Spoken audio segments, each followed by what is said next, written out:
This conference will now be recorded. All right, it looks like we're ready. Good afternoon, everybody. Welcome to the MPO Policy Board meeting for June 8th, 2023. Doug, do we need to take a roll call? Yes, you should. Make sure who is here and have that actually so we can have that in the minutes, please. Okay, I would love to, but I do not have a list of attendees in my packet. So would you do the honors, please? Yeah, I can take that actually. Thanks, Tim. Yeah, no problem. Okay, so we have Peter Bunder. Here. Cindy Murray. Here. Debbie Calder. Here. And Mayor Dennis, I know you're here. We have Perry Brown. Here. Julie Ginn. Here. Tracy Brown. Here. Yep. Gary Schroeder. Over. And we also have Cindy Murray. I hear you call me twice. Do I get a vote twice? No. Don't worry about that.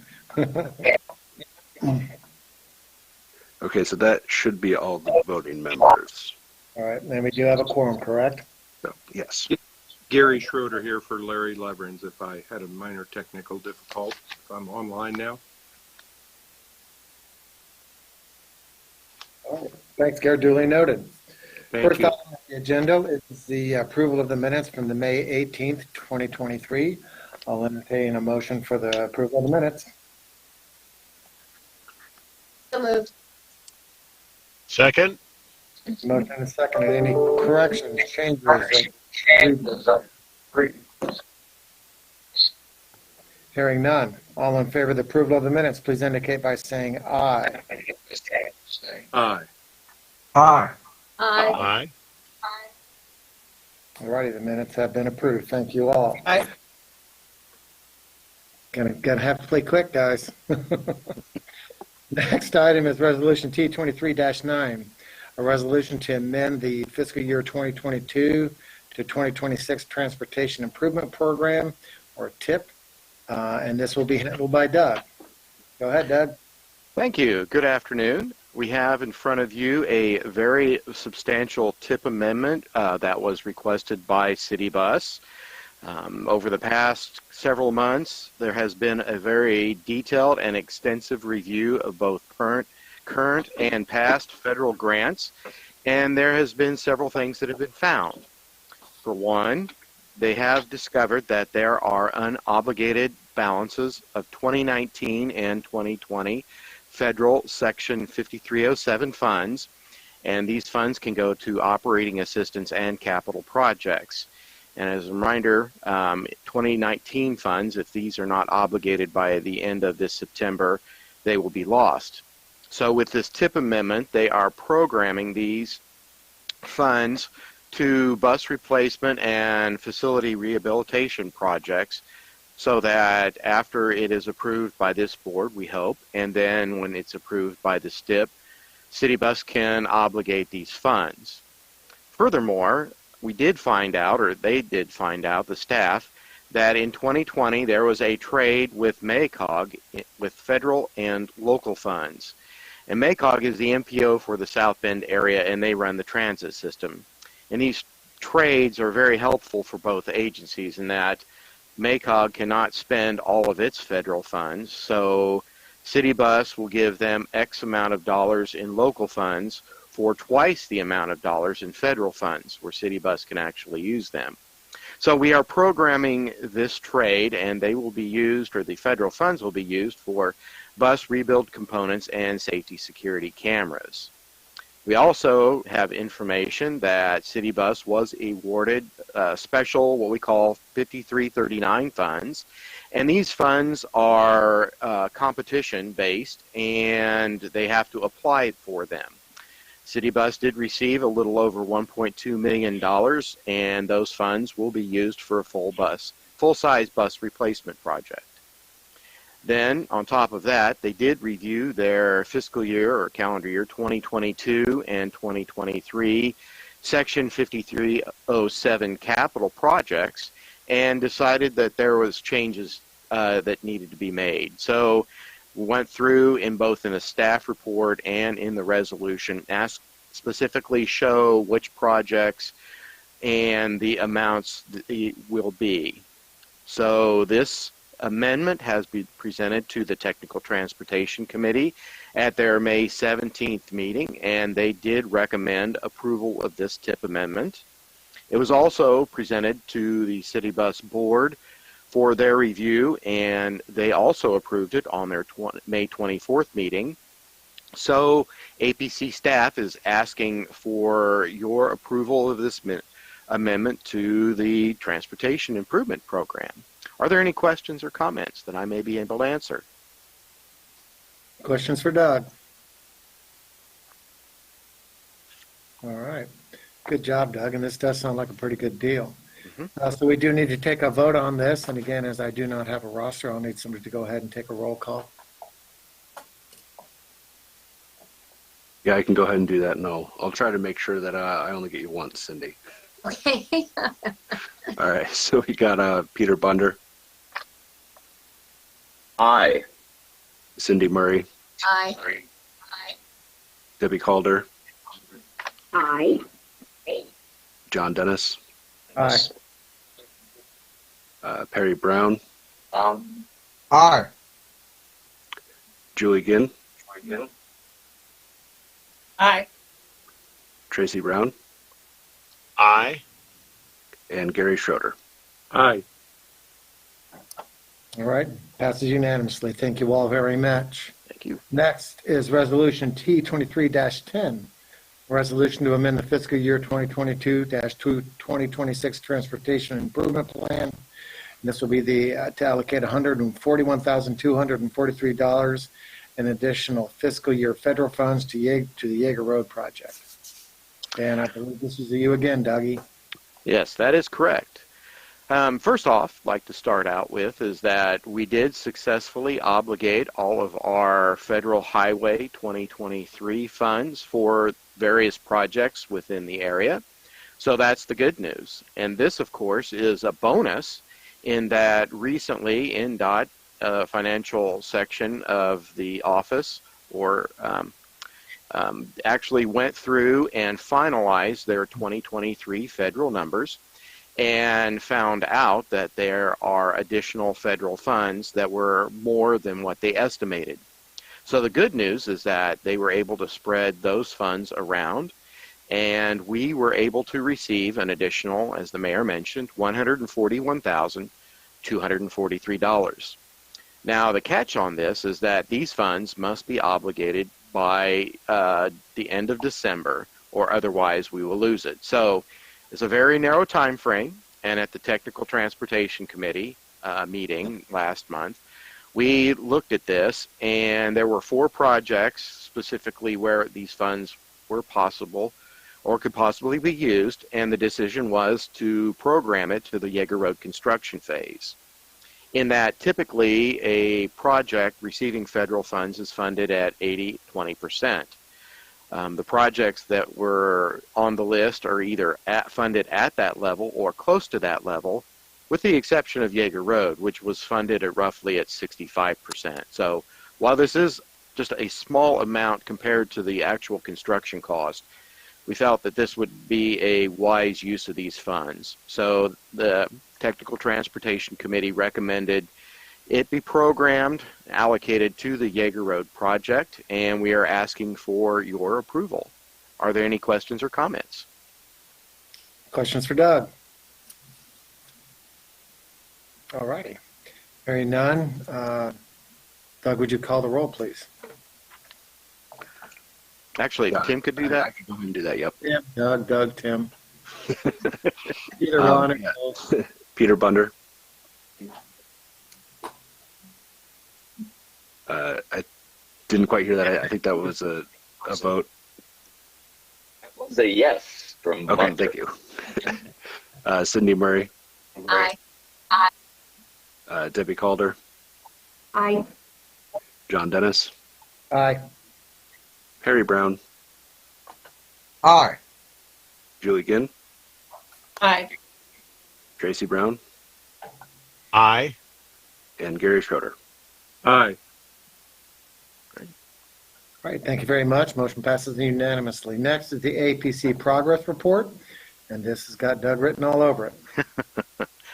Well, the first part I'd like to present to you is the U.S. Bike Route 37. This has been an ongoing project now since late 2018, and I have some good news and some bad news. The good news is that AASHTO did meet last month and reviewed all of the applications for new U.S. bicycle routes. And we have received word from Adventure Cycling that U.S. Bike Route 37 did receive provisional approval. The only thing that was missing was the NDOT's commissioner's signature.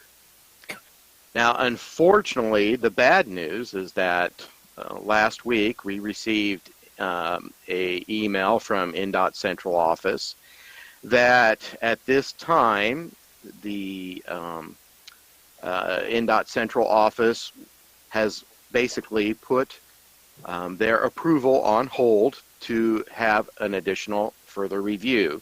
And they cited a number of comments citing safety, as well as missed connections to other routes, modes of transportation, and amenities.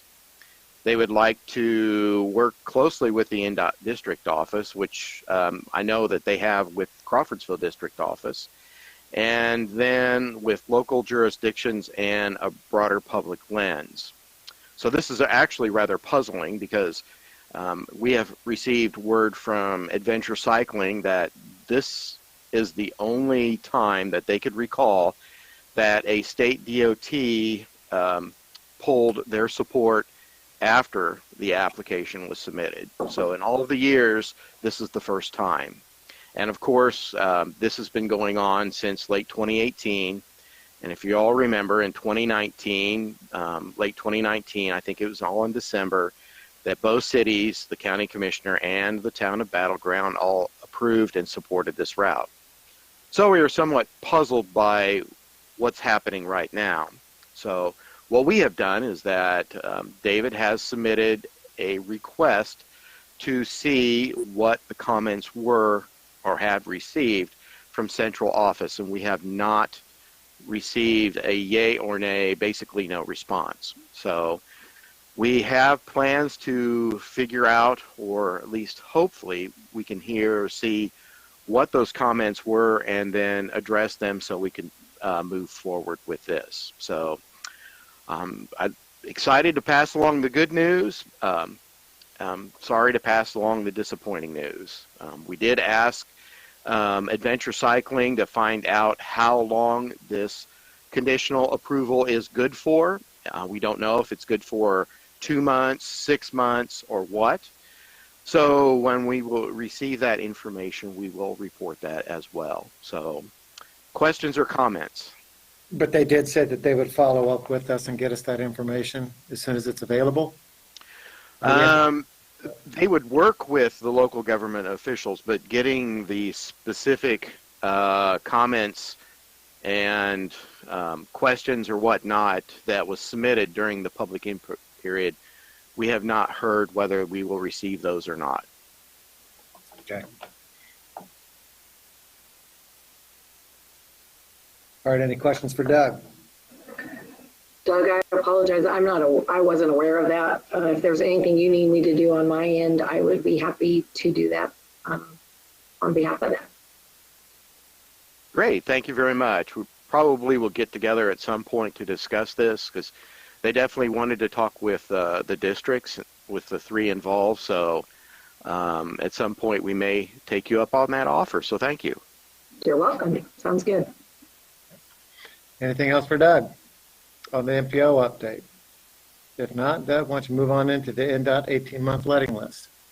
Sure, be more than glad to do that. The first 4 projects On the list was on the May bid letting. Of course, there is no June letting, so I can't report anything regarding that. But for the 4 projects that were listed on US 52 auxiliary lanes, both acceleration, deceleration, or turn lanes, that project, actually I looked, and it was awarded to Milestone for a little over $2.7 million, and the contract completion date is May 30th, 2025.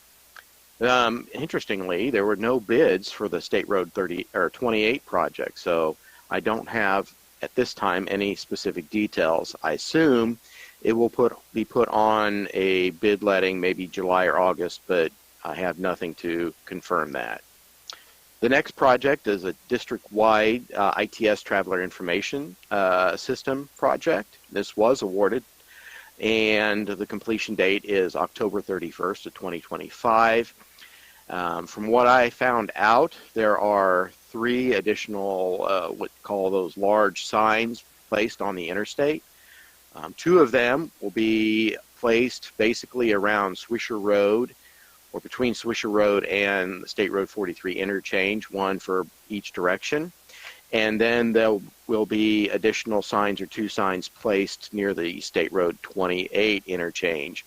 1 in Tippecanoe County going southbound, and then, of course, the other one going northbound further to the south. The last project is a traffic signal modernization project that was awarded, and the one project, this is a district-wide project, by the way, and the one project that was involved in Tippecanoe County is upgrading the traffic signals at the US 52 Brady Lane, Creasy Lane intersection. That's the only one in this project. Looking at the list, all of the projects are proceeding according to their proposed letting date. We do have one new project, and that is a noise abatement project on I-65, and that is penciled in, at least right now, for a January 2024 bid letting. But all of the rest of them are on track to be let as you see on the list. Questions or comments? Anything for Doug? All right, Doug, thank you so very much. Next. One quick thing, sorry on that. Didn't get in time. We do have Scott Chandler, our CPM director, will be sending some minor corrections as soon as the meeting's over. But just to the 18-month letting list. Just some minor things. Thank you. Okay, thank you very much. Thank you. Next is quarterly reports, and that'll be Tim. Okay, so as usual, I'm not necessarily going to go over all of these, but I will certainly be happy to take questions, even if it's not on a project I cover. I'm just going to kind of hit the highlights. So starting with Tippecanoe County, the Lindbergh Road project has been closed out, so always good to see that milestone. Moving down a couple, both phases of the Morehouse Road project are on track. The County Highway Department is working to secure the right-of-way for Phase 2. That does have 4 parcels in condemnation, last we heard, so hopefully that can all get sorted out. The Jaeger Road project has let. As Doug mentioned earlier, we will have that small amount of extra funding that you just approved to be added to this project, so that will move it closer to that 80-20 federal-local split. Construction will begin on the McCutcheon Pedestrian Safety Project this month. I haven't gotten out that way, so I'm not sure if that started or not, but I believe it should have. So not sure if anyone can confirm that or not, but if it hasn't started, it should start soon. So as far as bridges 80 and 83, those projects have been amended into the STIP. Notice to proceed has been issued to the consultant.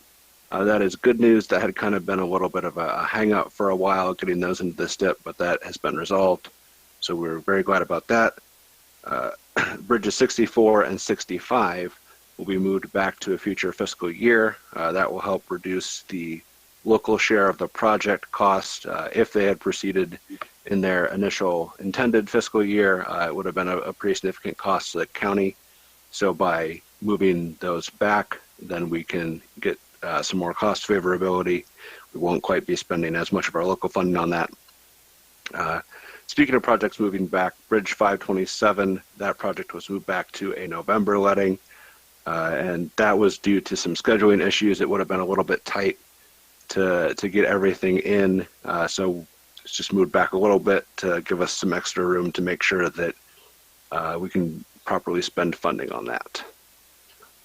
So moving down to Lafayette, they did hold a public meeting for the South 9th Street project. They received some good feedback at that meeting.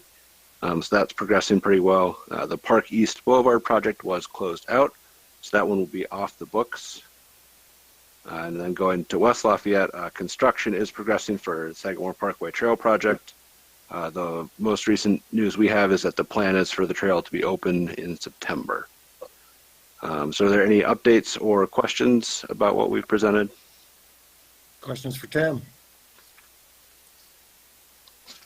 All right, thank you so much, Tim. Next is other business. Any other business to discuss? All right. Hearing none, the next we'll open it up for the proverbial citizens' comment. Any citizens' comment? There are none this time, but we can wait a minute and see if any come in. All right, okay, we'll go ahead and give it 60 seconds, starting now. All right.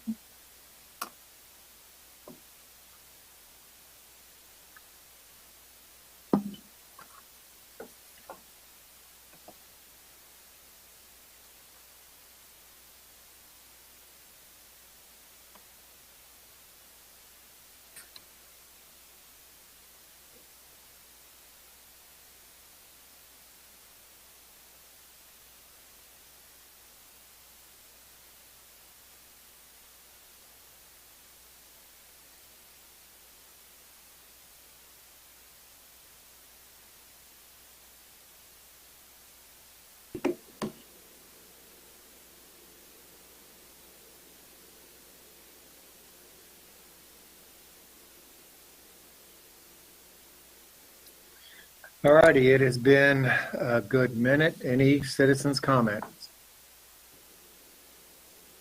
At this time, we don't have any citizen comments on Facebook or YouTube.